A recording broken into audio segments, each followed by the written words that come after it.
কয়েকদিন আগে যুক্তরাষ্ট্রের প্রেসিডেন্ট ডোনাল্ড ট্রাম্প পাকিস্তানের সেনাপ্রধান আসিফ মনিরকে সাক্ষাৎকারের জন্য আমন্ত্রণ জানিয়েছে। সেই সাক্ষাৎকারে আসিফ মনির বলেছে ডোনাল্ড ট্রাম্পকে নাকি শান্তিতে নোবেল পুরস্কার দেওয়া উচিত। শুধু পাকিস্তানের সেনাপ্রধান আসিফ নজরুলই নয়, পাকিস্তানের রাষ্ট্রীয়ভাবে ঘোষণা এসেছে 2026 সালে নোবেল বিজয়ীদের মধ্যে ডোনাল্ড ট্রাম্পকে যেন শান্তিতে নোবেল পুরস্কার দেওয়া হয়, সেই জন্য তারা ডোনাল্ড ট্রাম্পের নাম উপস্থাপন করবে। সারা বিশ্বে যে কয়েকটি পারমাণবিক দেশ আছে তার মধ্যে পাকিস্তান হচ্ছে একটি। সারা বিশ্বের মুসলিম দেশগুলোর মধ্যে পাকিস্তানই একমাত্র মুসলিম দেশ যে দেশে পারমাণবিক বোমা রয়েছে।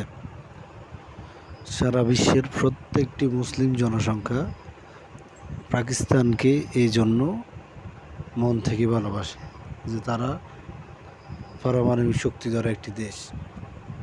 তারা মুসলিম কোনো দেশ বিপদে পড়লে তারা তাদের পাশে এগিয়ে আসবে। অথচ অত্যন্ত দুঃখের বিষয় হলো পাকিস্তানের মতো একটি দেশ ডোনাল্ড ট্রাম্পের মতো একজন ব্যক্তির জন্য শান্তিতে নোবেল পুরস্কারের জন্য 2026 সালে তার নাম উপস্থাপন করবে। অথচ এই ডোনাল্ড ট্রাম্পই ইসরায়েলকে সহযোগিতা করে, ইসরায়েলের মাধ্যমে গাজাকে ধ্বংস করে, গাজার লোকজনকে গাজা থেকে উচ্ছেদ করে গাজাকে নিজের মন মতো একটা শহর বানানোর জন্য উঠে পড়ে লেগেছিল। পরবর্তীতে আরব নেতাদের চাপের মুখে ডোনাল্ড ট্রাম্প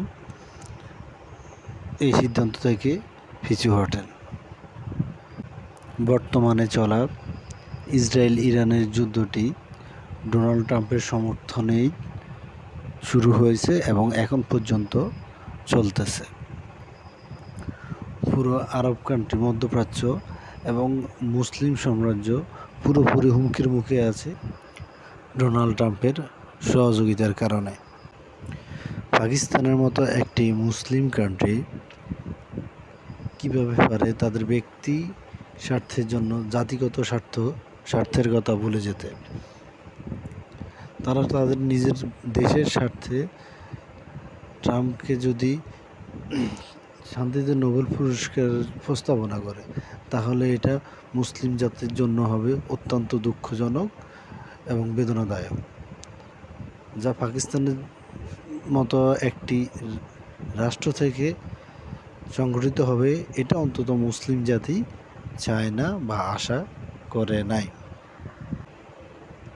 তাই আমরা সারা বিশ্বের প্রত্যেক মুসলমান আশা করি পাকিস্তান তাদের এই সিদ্ধান্ত থেকে পিছু হটবে এবং তারা এমন পদক্ষেপ নেবে যাতে করে ডোনাল্ড ট্রাম্প 2026 সালে শান্তিতে নোবেল পুরস্কার না পেতে পারে, যাতে করে পাকিস্তান রাষ্ট্রটি সারা বিশ্বের মুসলমানদের কাছে হারানো সম্মানটুকু আবার পুনরায় ফিরে পেতে পারে এবং সারা বিশ্বের মুসলমান যাতে আগের মতো করে জোর গলায় বলতে পারে, পাকিস্তান জিন্দাবাদ, মুসলিম কান্ট্রি জিন্দাবাদ।